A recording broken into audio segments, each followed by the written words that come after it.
4 लाख से अधिक common service centre भी खुले हैं जो रोजगार का बड़ा माध्यम बने हैं। देश में 10,000 किलोमीटर गैस पाइपलाइन भी बढ़ाई गई है। One nation one power grid से बिजली की व्यवस्था में सुधार हुआ है। One nation one gas grid से गैस आधारित अर्थव्यवस्था को बल मिल रहा है। सिर्फ 5 शहरों तक सीमित मेट्रो की सुविधा आज 20 शहरों में है।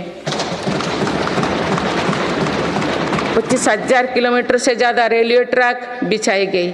ये कोई विकसित देश के कुल रेलवे ट्रैक की लंबाई से भी ज़्यादा है। भारत रेलवे के 100% इलेक्ट्रिफिकेशन के बहुत निकट है। इस दौरान भारत में पहली बार सेमी हाई स्पीड ट्रेन शुरू हुई है। आज 39 से ज़्यादा रोड्स पर वंदे भारत ट्रेन चल रही है। अमृत भारत स्टेशन योजना के तहत 1,300 से ज़्यादा रेलवे स्टेशनों का कायाकल्प हो रहा है। माननीय सदस्यगण, मेरी सरकार मानती है कि विकसित भारत की भव्य इमारत 4 मजबूत स्तंभों पर खड़ी होगी। ये स्तंभ है युवा शक्ति, नारी शक्ति, किसान और गरीब।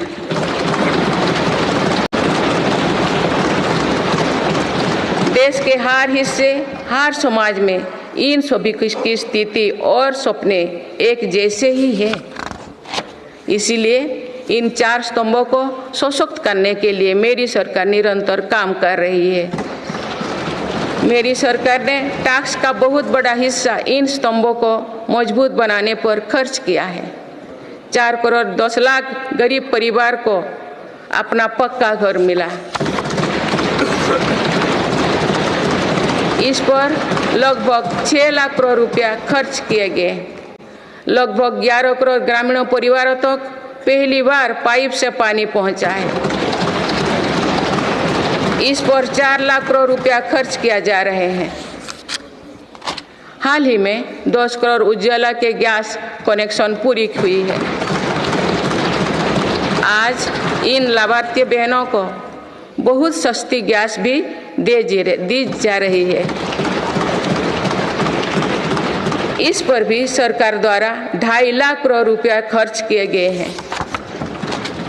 कोरोना काल से ही 80 करोड़ देशवासियों को मुफ्त राशन दिया जा रहा है।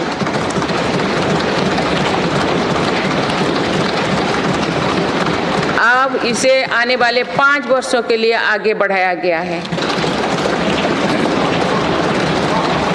अब इस पर 11 लाख करोड़ रुपया और खर्च होने का अनुमान है। मेरी सरकार का प्रयास है कि हर योजना का तेजी से सैचुरेशन हो, कोई भी लाभार्थी वंचित ना रहे।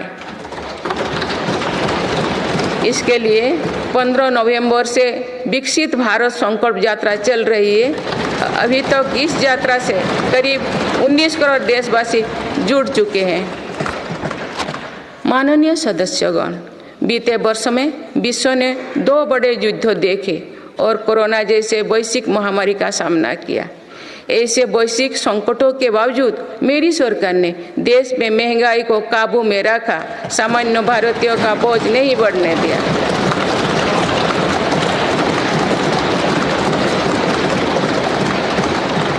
दो 2014 से पहले के 10 वर्षों में औसत महंगाई दर 8% से अधिक थी। पिछले दशकों में औसत महंगाई दर 5% रही। मेरी सरकार का प्रयास रहा है कि सामान्य देशवासी की जेब में अधिक से अधिक बचत कैसे हो। पहले भारत में 2 लाख रुपये की आय पर टैक्स लग जाता था।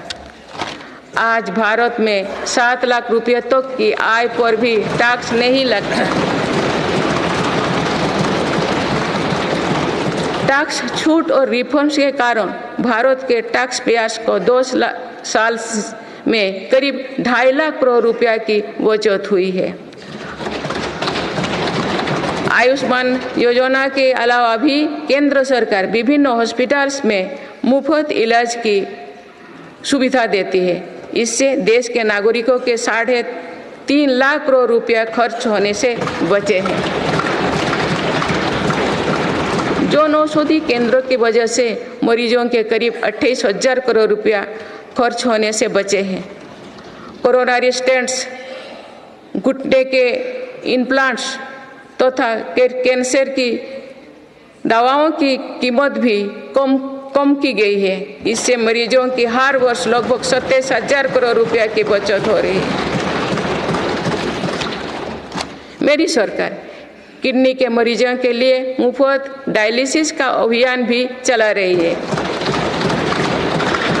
इसका लाभ प्रतिवर्ष 21 लाख से ज़्यादा मरीज उठा रहे हैं। इसके प्रतिवर्ष इन 1 लाख रुपया खर्च होने से बचे हैं। गरीबों को सस्ता राशन मिलता रहे, इसके लिए मेरी सरकार ने पिछले दशक में करीब 20 लाख करोड़ रुपया खर्च किए हैं। भारतीय रेल में यात्रा के लिए रेलवे प्रत्येक टिकट पर करीब 50% डिस्काउंट देते हैं। इससे गरीब और मध्यम वर्ग के यात्रियों को हर वर्ष 60,000 करोड़ रुपया की बचत होती है। गरीब और मध्यम वर्ग को कम कीमत पर हवाई टिकट मिल रहे हैं। उड़ान योजना के अंतर्गत गरीब और मध्यम वर्गों को हवाई टिकटों पर 3,000 करोड़ रुपया से ज़्यादा की बचत हुई है। LED बल्ब की योजना के कारण बिजली के बिलों में 20,000 करोड़ रुपया में अधिक बचत हुई है। जीवन ज्योति बीमा योजना और सुरक्षा बीमा योजना के तहत गरीबों को 16,000 करोड़ रुपया से ज़्यादा की क्लेम राशि मिली है।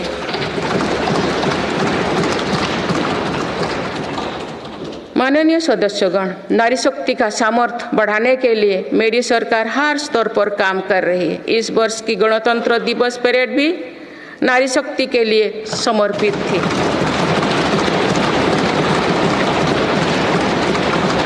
इस परेड में दुनिया ने हमारी बेटियों के सामर्थ्य की झलक देखी। मेरी सरकार ने जल, स्थल, नभ और अंतरिक्ष हर तरफ बेटियों की भूमिका का विस्तार किया है। हम सब जानते हैं कि महिलाओं के लिए आर्थिक स्वतंत्रता के क्या मायने हैं। मेरी सरकार ने महिलाओं की आर्थिक भागीदारी बढ़ाने के लिए निरंतर प्रयास किए हैं। आज लगभग 10 करोड़ महिलाएं स्वयं सहायता समूह से जुड़ चुके हैं। इन समूहों को 8 लाख करोड़ रुपया बैंक लोन और 40,000 करोड़ रुपया की आर्थिक सहायता दी गई है। मेरी सरकार 2 करोड़ महिलाओं को लाखपति दीदी बनाने का अभियान चला रही है।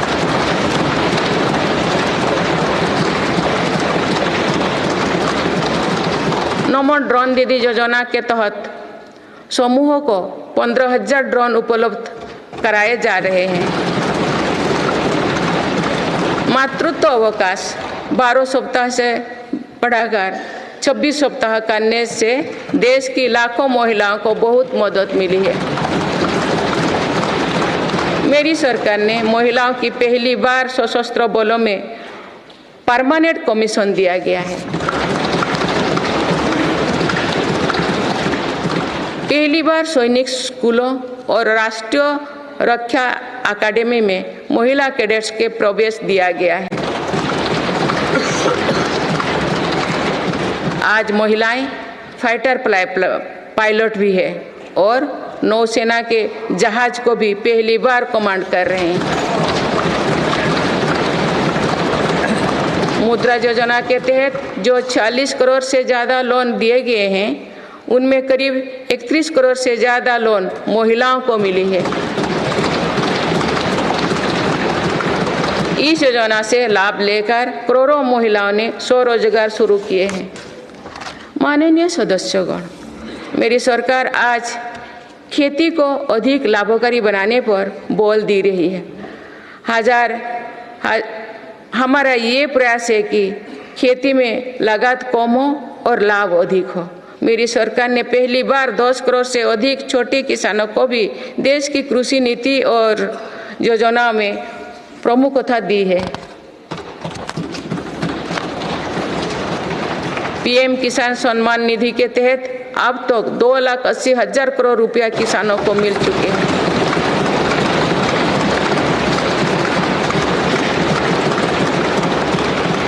सालों में किसानों के लिए बैंक से आसान लोन में 3 गुना वृद्धि की गई है। प्रधानमंत्री फसल बीमा योजना के तहत किसानों ने 30,000 करोड़ रुपया प्रीमियम भरा। इसके बदले उन्हें 1.5 लाख करोड़ रुपये का क्लेम मिला है। पिछले 10 वर्षों में लगभग 18 लाख करोड़ रुपया एमएसपी के रूप में धान और गेहूं की खेती करने वाले किसानों को मिले हैं। ये 2014 से पहले के 2 सालों की तुलना में 2.5 गुना अधिक है।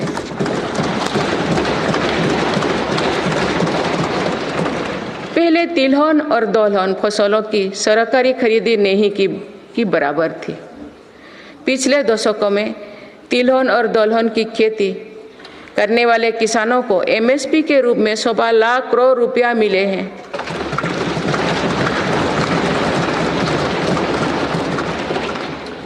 ये मेरी ही सरकार है जिसने पहली बार देश में कृषि निर्यात नीति बनाई है।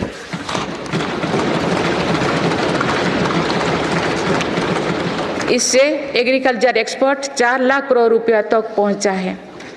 किसानों को सस्ती खाद मिले, इसके लिए 10 सालों में 11 लाख करोड़ रुपया से अधिक खर्च किए गए हैं। मेरी सरकार ने 1.25 लाख से ज़्यादा प्रधानमंत्री किसान समृद्धि केंद्र स्थापित किए हैं। अभी तक लगभग 8,000 किसान उत्पादक संघ एफपीओ बनाए जा चुके हैं। मेरी सरकार कृषि में सहकारिता को बढ़ावा दे रहे हैं। इसके लिए देश में पहली बार सहकारिता मंत्रालय बनाया गया है। सरकारी क्षेत्र में दुनिया की सबसे बड़ी अनाज भंडारण योजना शुरू की गई है। जिन गांव में सहकारी समितियां नहीं है, वहां 2 लाख समितियां बनाई जा रही है।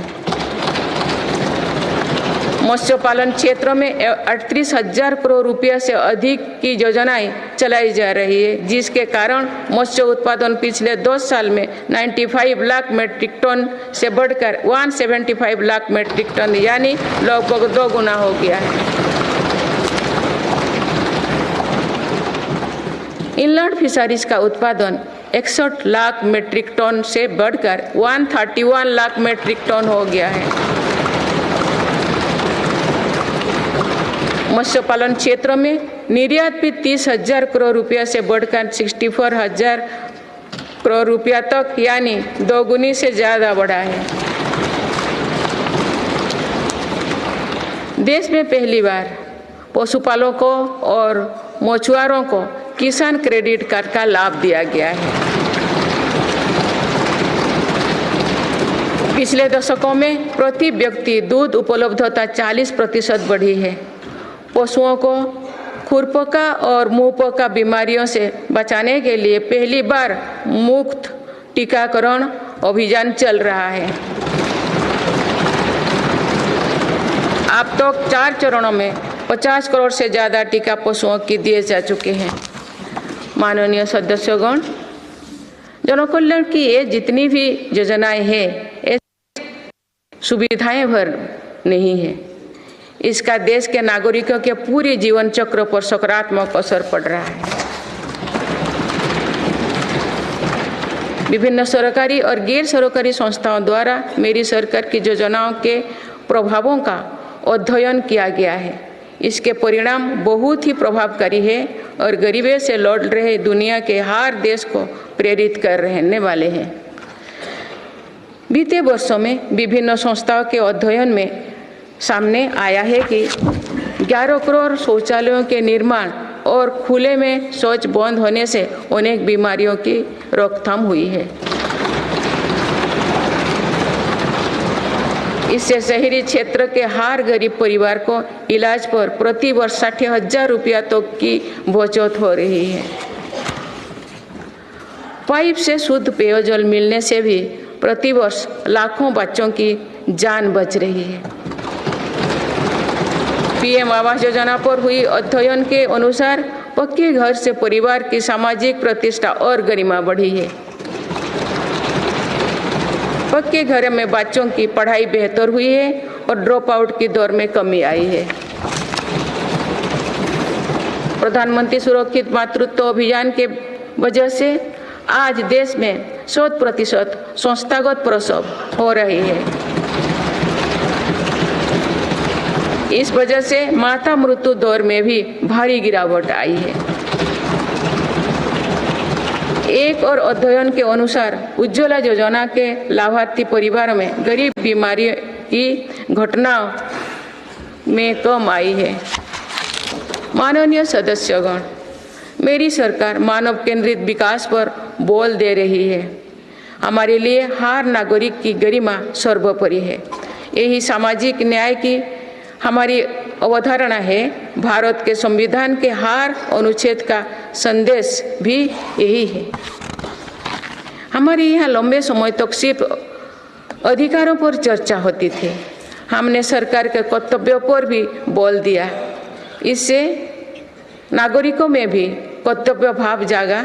आज अपने अपने कर्तव्य के पालन से हर अधिकार की गारंटी का भाव जागृत हुआ। मेरी सरकार ने उनकी भी सुध ली है जो अब तक विकास की धारा से दूर रहे हैं। ऐसे हजारों आदिवासी गांव हैं जहां बीते 10 वर्षों में पहली बार बिजली और सड़क पहुंची है। लाखों आदिवासी परिवारों को अब जाकर पाइप से शुद्ध पानी मिलना शुरू हुआ। विशेष अभियान के तहत मेरी सरकार हजारों आदिवासी बहुल गांव में 4G इंटरनेट सुविधा भी पहुंचा रही है। बंधन केंद्रों की स्थापना और 90 से ज्यादा वन उपज पर